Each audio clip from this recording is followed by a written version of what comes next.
Hey there, and welcome to episode number 171, where I speak with Divya Alter from Divya's Kitchen in New York, an Ayurvedic restaurant and culinary school. We talk about the importance of seasonal eating. We talk about what's best to eat during winter season, what foods, what herbs and spices are best, how to pacify your dosha in this season, and why good fats are so important. So please stay tuned.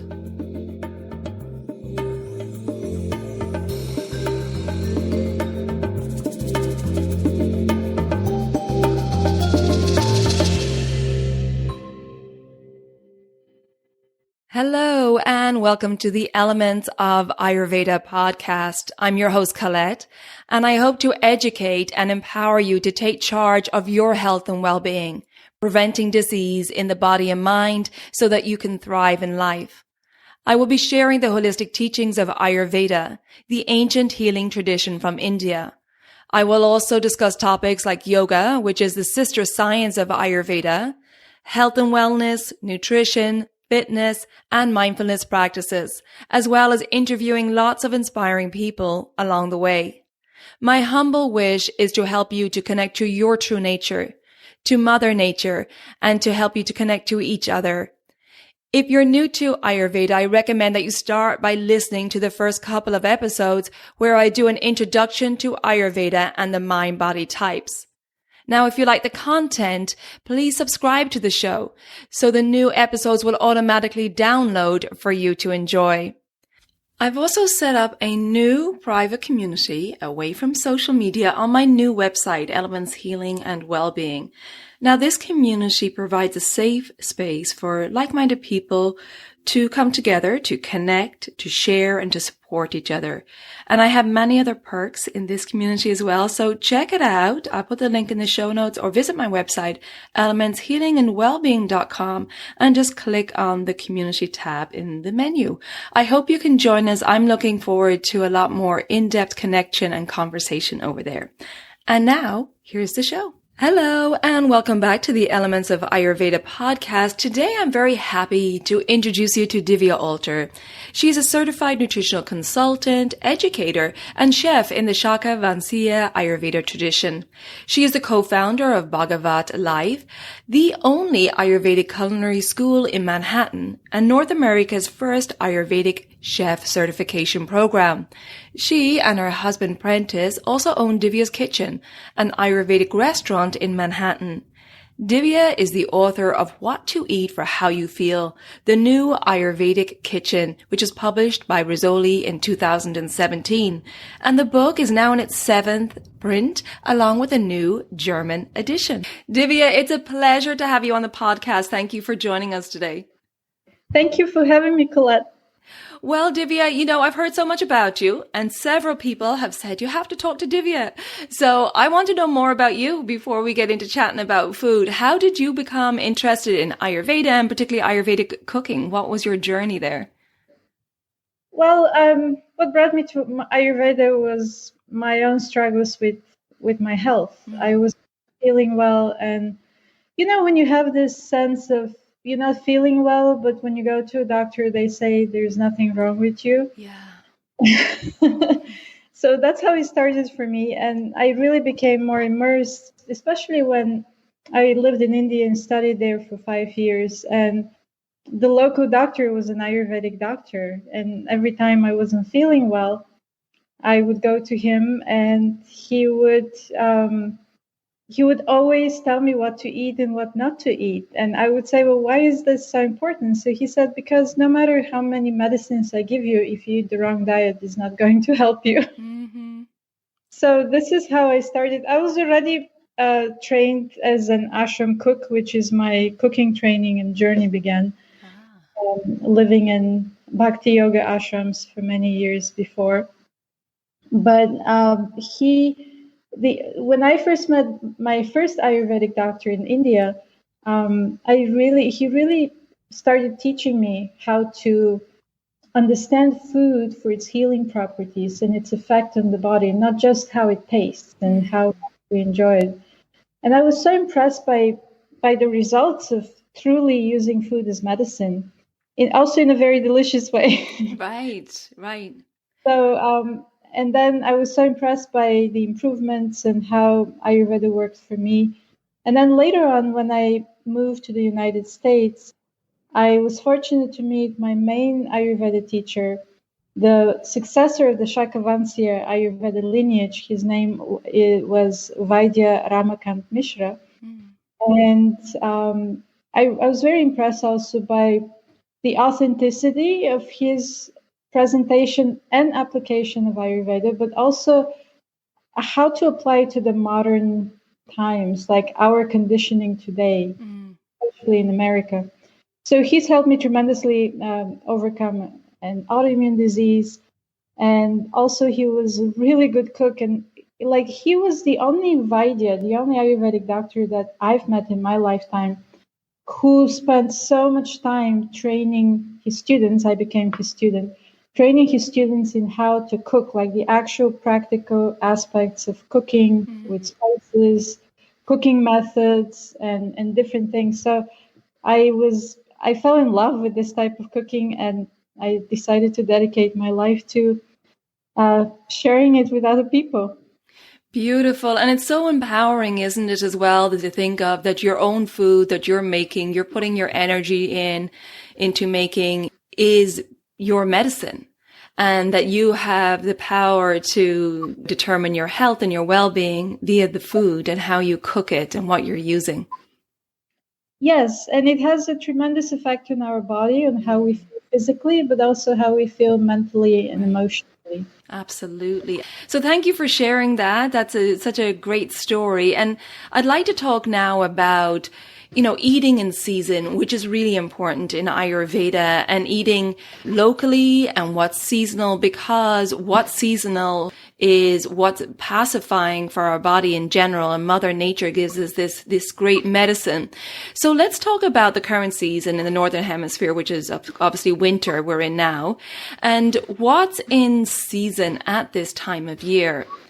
And then maybe you could talk about the qualities that these vegetables or fruits offer.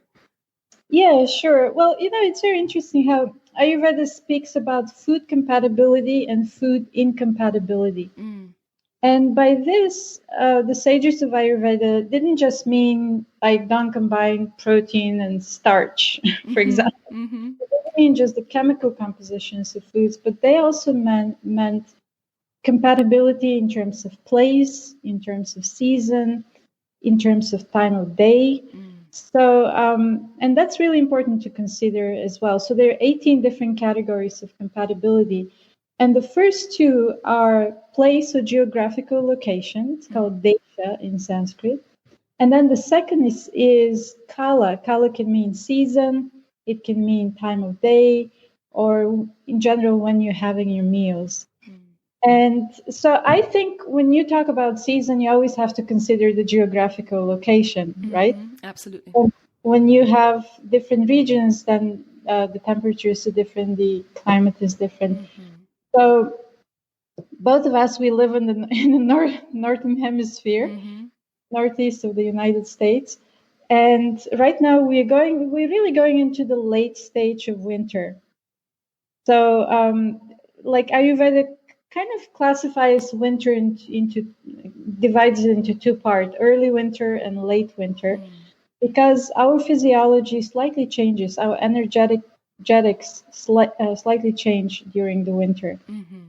So, think about how we're experiencing the climate where we are right now. So it's still very cold. Like I'm in New York City. It's so cold outside. It's like 25 degrees right now. Well, I'm in Ireland and we just had snow flurries this morning. So we're very chilly as well. Right there with you. Okay. Well, yeah. So it's still very cold. Tends to get very windy also. So when you think about the qualities of the energetic qualities, cold and wind, this is predominantly the Marut energy, which manifests as Vata dosha in our body. So we still need to balance with the cold and the wind. And also, when we're inside, we spend most of the day inside during the winter. We have the heaters on. And they emanate heat, which is very drying. So I don't know if many of you have probably noticed how dry your skin becomes. So this dryness is also something that we need to balance. So we always balance with the opposite energy. So just imagine when you it's very cold, it's kind of dry, and when it's cold, also you may feel a little like up in the air. Mm-hmm. So you need to have more foods that are warm, like warm cooked foods that are also grounding in the sense of a little heavier, and then foods that are more moist. And with foods with more water content in them, but also foods with more fat in them, so that we can have this moisturizing effect on the inside. And then when you consider you also have to consider compatibility with your digestion, the strength of your digestion. How strong is your appetite? So in general, I'm sure you've noticed, Colette, but in general, our appetite goes up when it's cold, during the cold months. So that's why we need to have a little bit of heavier food. So eating a salad with lettuce, which is very light, would be incompatible for the winter season, because we need something more grounding. So having like a salad with steamed root vegetables or something like that would be more compatible for us in this season. Yeah, that's great, Divya. And I want to talk about the quality of grounding. I talk about this a lot in the podcast, but I feel people get a little bit confused by that. You mentioned root vegetables there, and root vegetables have this earthy grounding quality. Can you talk a little bit more about that grounding quality? Yeah, I mean, grounding, yes, the energetics of the ingredients. For example, grounding foods will be, yes, root vegetables. Dairy is very grounding. Foods that have more protein and also more carbs, they're more grounding. So yes, these would be heavier foods that require stronger digestion, but usually we can handle those in the winter. So, and just to contrast with the very light foods, so leafy greens are very light, right? They grow up in the air. So leafy greens are much lighter, more airy types of foods, like foods that are puffed, like popcorn or puffed rice or rice cakes. I don't know what you have in Ireland. But yeah, like sprouts. I always think like sprouts are very light and airy too. Yeah, exactly, sprouts. So these would be more incompatible foods for the winter because they're too light.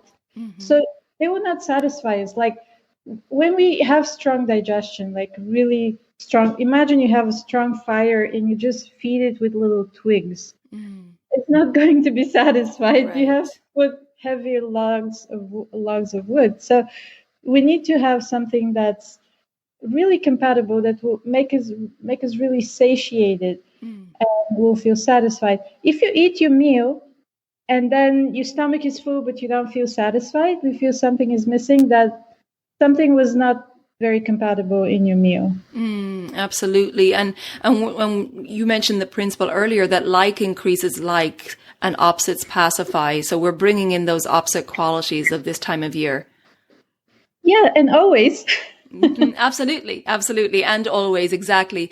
And you're talking about, feeling satiated, and choosing those opposite qualities will help you feel satiated this time of the year. So those grounding, moist and warm qualities in the food, but also let's talk a little bit about good fats, because that's so important. And I still think we're conditioned from the 90s, 80s and 90s of this no fat, low fat marketing that was out there, that we're still conditioned to that, even though now we know that good fats are very important. But let's talk a little bit about the importance of good fats and how they satiate us and how good they are, especially this time of year. Yeah, I mean, good fats are absolutely important to use daily in your diet. Because a lot of they not only nurture the fat tissue in the body, but also the brain. The brain needs good fats. The cellular membranes need good fats. So good fats give us stability, and also they give us long-term energy. Yeah, so true. And they make you feel full. Exactly. Yeah, they're very satiating, and also they help you they moisturize the body on the inside. So including the lining of the gut. So, honestly, there are different fats described in Ayurveda, and they describe fats in terms of like the category of ghee, the category of oil. So, in terms of the best fats to cook with, Ayurveda explains that cultured ghee from happy grass-fed cows is the best fat to cook with, and it's also used for many medicinal and topical remedies. But cultured ghee is one of those superfoods. It's very high in butyric acid, which is the best prebiotic food. It really helps to heal the lining of the gut and to nourish the friendly bacteria to grow happily in the gut. It has so many properties, and specifically cultured ghee is considered tridoshic. It's balancing for all body types all year round. So it's one of those universal types of fat. And from a culinary perspective, it has a high smoke point. Right. You can use it for pan frying, for roasting. You can use it for many different types of methods of cooking. Great. And can you explain to people what you mean by cultured ghee, please, Divya? Yeah, so cultured ghee is the butter. So you take, it's butter that's made from cultured cream. So the most common butter today, the sweet butter, comes by just churning heavy cream into butter. And you can try this in your kitchen. You can put some heavy cream in the food processor or something and just run it for a minute, and then it will turn into butter. So this butter, it comes from sweet butter, uncultured. Now, when you take this heavy cream, this butter comes from heavy cream, uncultured. So when you take this heavy cream and culture it, add friendly bacteria like yogurt starter to it, and then you turn it into cultured cream. It's like sour cream. It's like the pure version of sour cream. Nowadays, they put so many other things in sour cream. But this is you culture the cream, so it has the friendly bacteria. Then you churn that cultured cream into butter. That becomes cultured butter.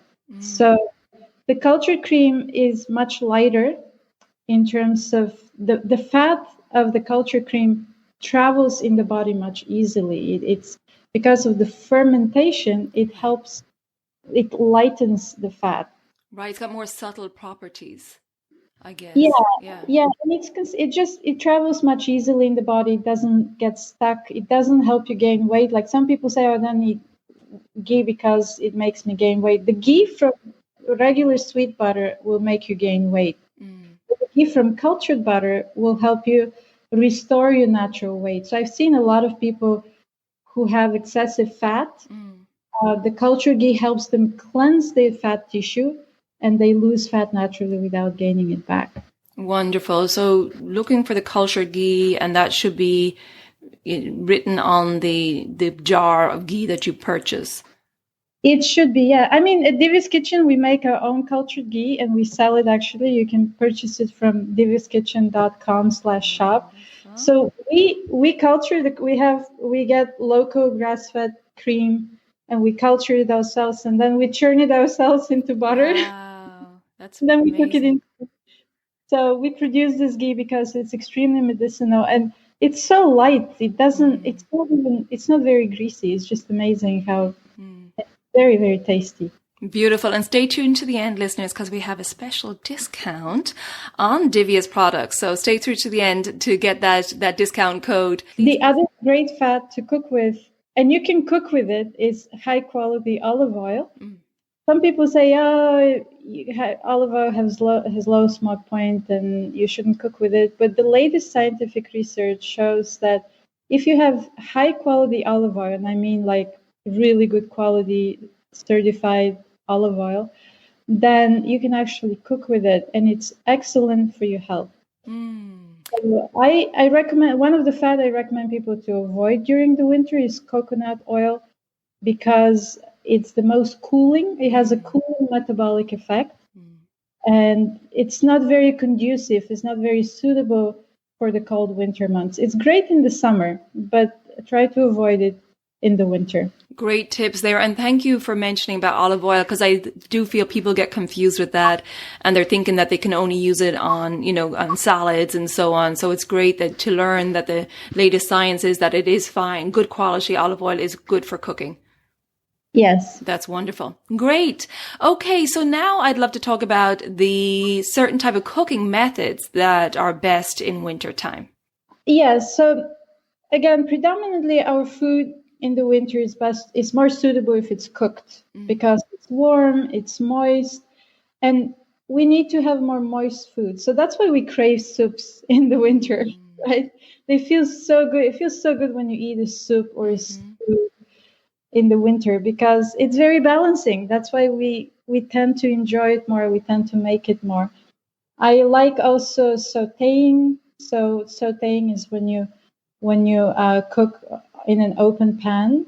You can add a little bit of water. I like braising a lot. So braising is when the traditional method of braising is you first saute the vegetables and then you cover them kind of halfway with water and then cover the pot and put them in the oven. I usually braise I have clay pots. I like to use clay pots. So I will braise in a clay pot. In my cookbook, What to Eat for How You Feel, I have a really nice winter recipe for braised root vegetables. Oh, lovely. So sounds so good. Yeah, the idea is to have the moist cooking methods more. And of course, you can do baking. I'm sure all of us are craving extra baked goods during the winter. So the biscuits and the bread and the muffins and the cookies. Baking is also fine. Okay. But avoid too deep frying. I never recommend deep frying. Yeah. It's too much for your liver. But also pan frying could be a little bit, but pan frying is more of a dry method, which would be more suitable for the spring season. Yeah, it's so interesting. When you think of the way we cook food and the effect on the quality of the food. Yeah, and the cooking methods in Ayurvedic cooking have a lot to do with protecting the prana, the energy, the vibration in the food. The Ayurveda is a very subtle science. It really helps us refine our bodies and minds so that we can also experience the subtle vibrational aspects of everything in life, and including food. So in Ayurvedic cooking, we don't just consider the nutrition, we don't just consider the taste, but we also consider the vibrational effect of the ingredients before you cook them, after you cook them, how the vibration changes, and how that vibration would affect our body. I love that. And it is all about the energy, even from the way they're cultivated, like you were saying about the happy cows, producing the milk for the ghee. It is important every step along the way, and knowing where we're sourcing our food from and how we're cooking and the energy we're putting into it and how we're eating it then. Yeah, exactly, Colette. And it's so hard to have the ideal meal with the perfectly grown food and perfectly the perfectly sourced dairy products. It's just really, really hard nowadays. That's why it's important. Like the way I see it is like, okay, I don't have control of a lot of things in the way I source food, but at least I have control of preparing my food with positive vibrations, with love, with gratitude. And I also add blessing at the end, making my food as an offering to the divine source of the creator of the food. That's beautiful. That's kind of how I pacify myself that, okay, it's not ideal, but at least I can do what I have control of. Yeah, absolutely. And of course, you could drive yourself crazy if you start trying to nitpick at every step along the way. But ways we can do that is going to our local farmers market and supporting local farmers, but also knowing that this food is local and it's seasonal. So there are little things that we can do to get better produce. Yes, exactly. Right. I'm going to jump in here because as you listen to myself and Divya talking, you will hear us say the importance of eating the opposite qualities as that of the season. So we're bringing the opposite qualities to pacify. And this is the Ayurvedic principle of like increases like and opposites balance. And these are called the gunas, or the qualities. And there's 10 pairs of opposites. Now, if you'd like to learn more about this, I have lots of education around this in my Daily Habits for Holistic Health course, which is a 28-day online self-paced course. You can start at any time.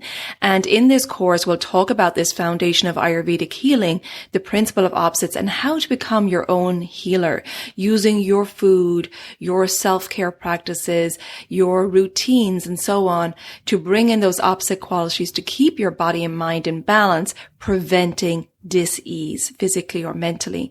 We also talk a lot about the daily structure and making sure that it's in flow with the circadian rhythms, the daily energy cycle. So you'll learn a lot about that and how to set up and structure your day so you're flowing with these energies rather than going against them and suffering.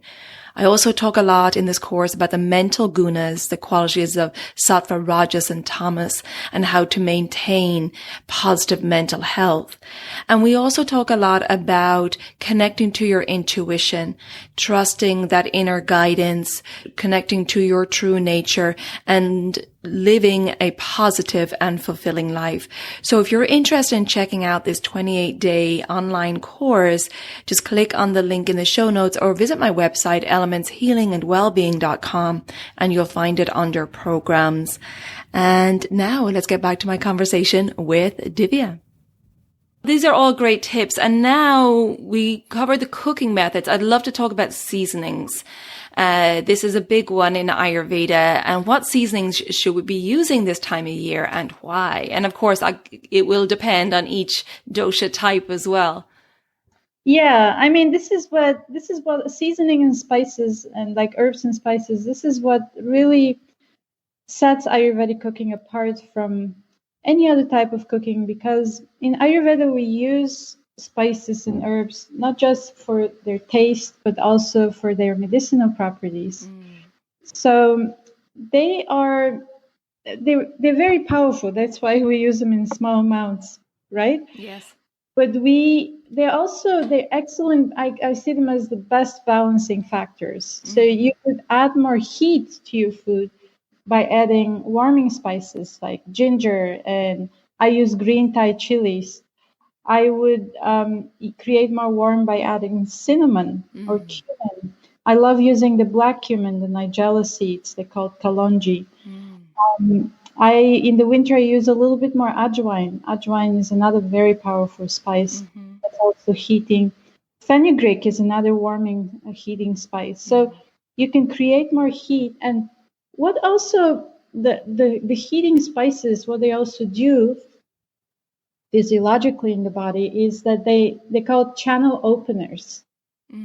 So just like heat expands things, in the winter when it's cold, our channels, which are the pathways in the body, they tend to shrink more.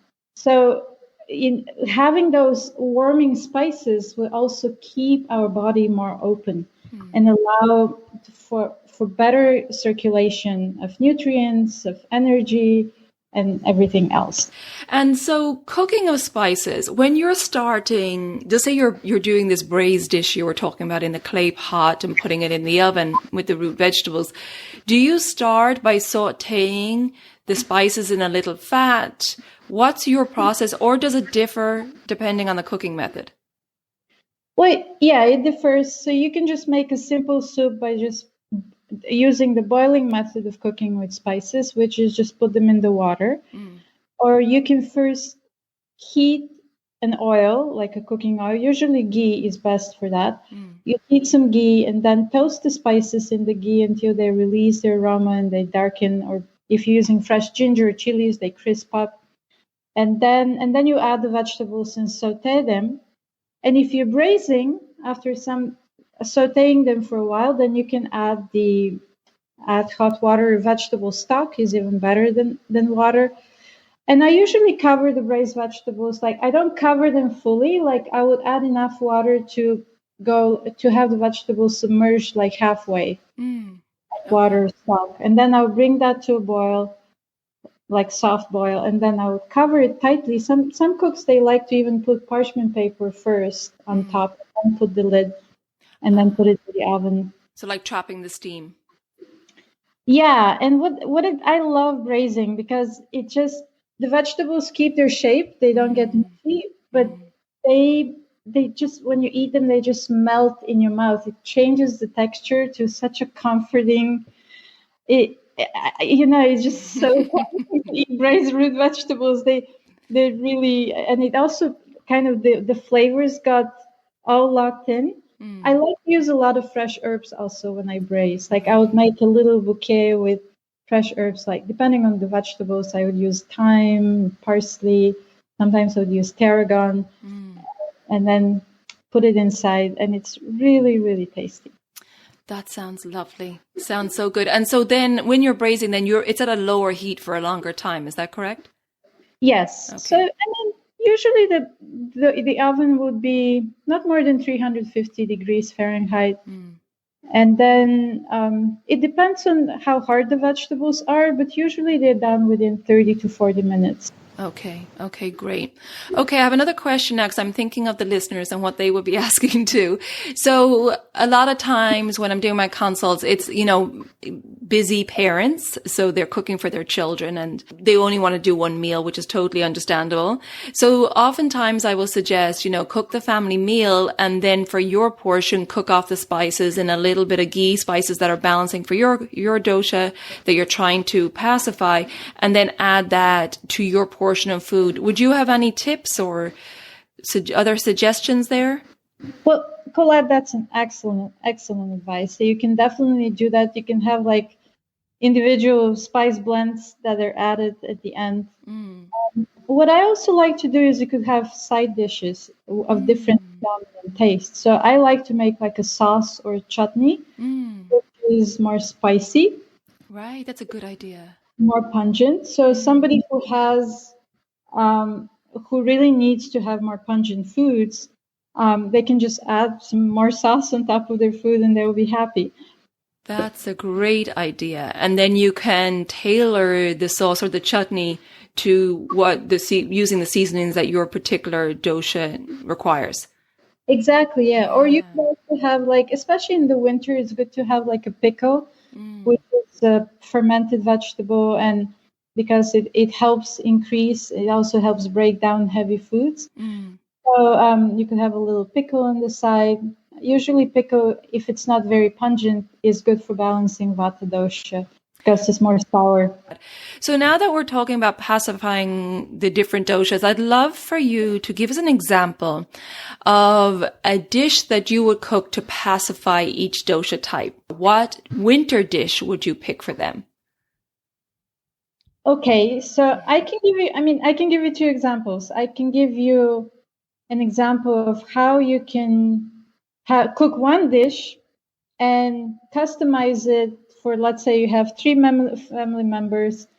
One needs pitta pacifying, the other needs kapha pacifying, the third one needs vata pacifying. That would be amazing.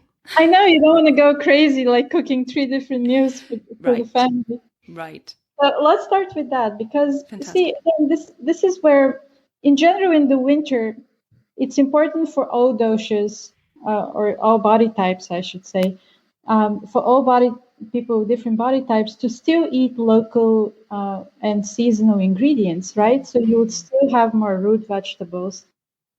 You still have more stews and soups and more grounding foods. But somebody who is more vata dosha, let's say you're making khichdi. So khichdi is the centerpiece of Ayurvedic food. The one pot meal, which is a stew with lentils and grains and vegetables. So let's say you're making a winter khichdi. So I would select basmati rice. And if I want to lighten it up a little bit, I can use 50-50 rice and quinoa. And then I would use yellow split mung dal, which is a tridoshic food, very easy to digest. Yeah, mung dal is considered the king of all dals, like the best bean, the best pulse. So I would use that. And if I want, I can also mix it with red lentils, which are also very easy to digest. I like to mix different lentils, but you could just use the yellow split mung. And then I would make like a base khichdi that kind of uses, turmeric. You should never use too much turmeric. Whenever I cook with turmeric, I always balance it with a cooling spice. So turmeric is heating; it increases heat in the body. I would balance it with a cooling spice like ground coriander or ground fennel.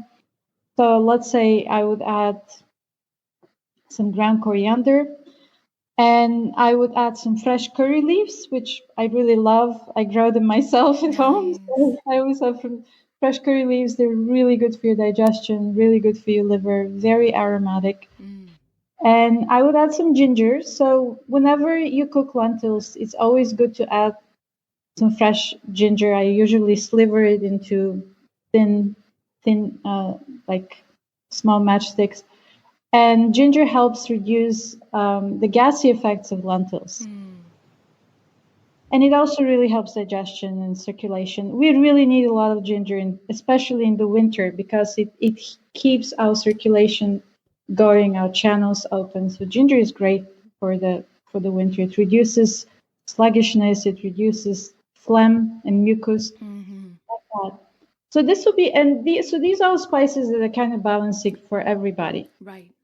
Let's say this is my base, of course, salt, and I would not put too much ghee or olive oil in it. So let's say I will use like maximum tablespoon for 4 people, 4 servings. And then, once the khichdi is cooked, and I would use seasonal vegetables. I would use, I love using daikon radish. I could have a heavier root vegetable like a beet or a carrot. What other vegetables would you add? What do you have in Ireland? I love sweet potato. We have parsnips. What else do we have? Well, turnip, but that's a little bit, I don't know if that will go with khichdi. Yeah, I mean, I like the baby turnips. They're really good. It's bitter. So yeah, you could use such like diced vegetables. And then at the end, for pitta, I would just leave it as it is. Okay. Not too spicy. Not too spicy, yes. Because they already have a lot of heat and a lot of fire, so they don't need to feed the fire. They just need to balance it. Yeah, and the coriander and the fennel are pacifying for pitta. Yeah, and I would also use like cilantro to garnish it. Cilantro is very pacifying for pitta. And then for vata, I would add another tablespoon of ghee or ghee to taste, like add a little more ghee or a little more olive oil, because for vata pacifying, you need more oil. And I would also add, like separately at the end of cooking, I can toast in a little bit of ghee. I can toast some black cumin seeds or regular cumin and add some of that at the end as well for extra spice. And I would garnish it. I could use cilantro, but I love garnishing khichdi with basil. It's really yummy. And basil is a little more heating and digestive. I've never had basil and khichdi. It's really good. You should try it. Yeah, I definitely will. And then for kapha, I would toast on the side. I would also toast at least one seeded and minced green Thai chili, because kapha really needs heat. They need a lot of spice. So I would toast that. I can also toast with it some kalonji seeds as well. I'd just like make it more spicy and add more herbs to it. Like you could use cilantro is fine for everybody, but you could also use dill or basil, like that. Make it spicy for kapha. Nice. That's great. Great suggestion. So you have your base dish with your pacifying spices, and then you just tailor to each person's needs very simply by cooking off the spices in a separate pan and adding that spice mix to their dish. Yes, and also adding a little more oil for vata. Kapha doesn't need a lot of oil, so they can just... And the other thing that's really good garnish is fresh lime juice. So especially vatas, they love extra sour taste in their food. But a little bit of lime. The lime also helps, the sour taste also helps digest the heaviness of the grains and the lentils. Beautiful. Great suggestions there. Thank you so much. And black pepper, you can always add some more black pepper. Yes, absolutely. That always helps with the digestion. Yes. Wonderful. And so when we talked about this, we touched on it earlier, foods we should avoid, like the light, airy foods. Are there other foods that we should really avoid this time of year? Ice cream. Yeah. Yes. I mean, ice cream is not recommended for any time of the year, right, because it's very enjoyable, especially in the summer, but it really messes up your digestion. So in general, anything with ice, and in America, it's so sad to see. I don't know how it is in Ireland, but even in the winter, I see people drinking iced coffee, iced latte, and iced this, and it's really, really damaging for digestion. Yeah, and it slows down your digestion, creating ama and so on. Yeah, it really messes your metabolism as well. So it's a very good habit to kind of wean yourself out of ice in your life. And sometimes in the summer, I would tell people, like, you can put it on your skin if you're very hot, but don't put it don't eat it. Right, exactly. And then once you wean it out of your life, you become so sensitive to that cold feeling. If you do eat ice cream or have ice, I know now I have a very hard time with that cold sensation. Yeah. It also causes you'll be very congested afterwards. So ice cream is one thing, and ice cold foods. But another thing to avoid during the winter is clogging food. So Ayurveda speaks about foods that tend to have, and these are usually heavier foods, that tend to have more clogging properties. They're the kind of food, I mean, when you think about your kitchen and your kitchen drain, there's certain things that you don't pour into the drain. It will get clogged. You don't pour oil into the drain. So Ayurveda speaks about clogging foods.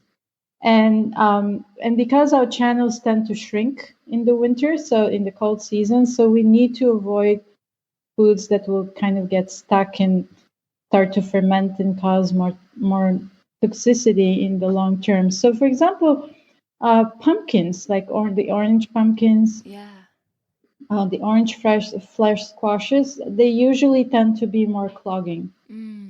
And I know they're seasonal, and it's okay. I would say okay to have them occasionally, but don't eat too much of them, because especially if you don't have very strong digestion. Right. And if you are having them, then balance that out with some digestive spices, right? Exactly, yeah. Or digestive tea. Yes. Or tea made out of digestive spices. I love having chai or ginger tea in the winter. It just makes me feel so good. Right. And actually, that was my next question for you. I wanted to talk about teas. Teas can have a big impact as well, helping, as you talked about, the constriction in the channels during the winter time, the colder time. And so teas can really help. These spices can really help open up the channels, transport the heat around the body. I'm thinking like cinnamon for transporting heat. What other teas would you suggest, or spices for winter time? Yeah, so ginger is great. I'm just writing a new cookbook right now. I have a tea that has ginger, cardamom. So I'll give you the recipe right now. Lovely. So it's 3 tablespoons of fresh grated ginger. Okay. And then 4 green cardamom pods. Ooh, I love cardamom. Okay. And 1 teaspoon of fennel seeds. And half teaspoon ajwain seeds. Oh. AJWAIN, ajwain. It's a less known spice, but very powerful. Yeah, I recommend that a lot too, especially for the Vata dosha. Yes, for Vata, for Kapha. So, so this tea is really delicious. So you just simmer it for 10 minutes, then you strain it. Wait for it to cool down a little bit, then add some fresh lime juice. And before you're ready to sip, you can add some honey. So don't put honey in very hot tea. Right. So that is also has very powerful antiviral, antibacterial properties. So it's really good for digestion. Wow. But it's kind of a preventative. And if you get sick, not just with COVID, but any kind of flu or cold, it will help you go through it faster. Wow, we got the scoop. This is in the new recipe book. We got we got an early scoop on the new book. Thank you so much for sharing that. Tell us about your new book if you wish to share now. I'd love to hear about it. Well, I have a working title which I'm not supposed to share. Okay. So my publisher decided the title at the very end. Sure. So but it is. I'm very happy to write my next cookbook, and it will be focused on Ayurvedic cooking by ingredient, and it will have a lot of very helpful information specifically mentioned in the Ayurvedic classical texts. And I also connect this to what's available today and how we can use it today, and then give you really, really tasty and simple and easy recipes of how to prepare these ingredients and learn more about their medicinal properties while you're cooking them. Beautiful. And then we haven't talked about your restaurant in New York, Divya's Kitchen. Yeah, Divya's Kitchen is still up and running. It's been very challenging for us during the pandemic. Yeah. We're opening for indoor dining because we've been closed, only outdoor dining. Can you imagine eating outside, even though we have heat? Yeah, but it's snow now, right? You've just had some major snowstorms in New York. Yeah, and it's just really cold. Like I would never eat outside right now. But we allowed to open for indoor dining at 25% capacity starting this Friday. Great. We're excited. We're really packed for Valentine's Day as well, but we're excited to be able to offer full-time service like the way we used to. Right. And then the other thing that I'm really busy with, actually it's keeping me more busy than the restaurant right now, is our culinary school. Right.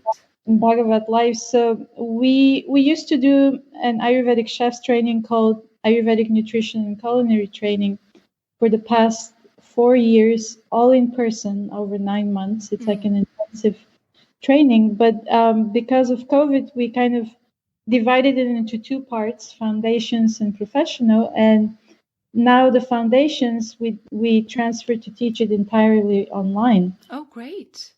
And I'm currently teaching a class. We have an amazing faculty team, including Dr. John Deliard and Dr. Bhattacharya and Dr. Marianne Teitelbaum and others. Wow.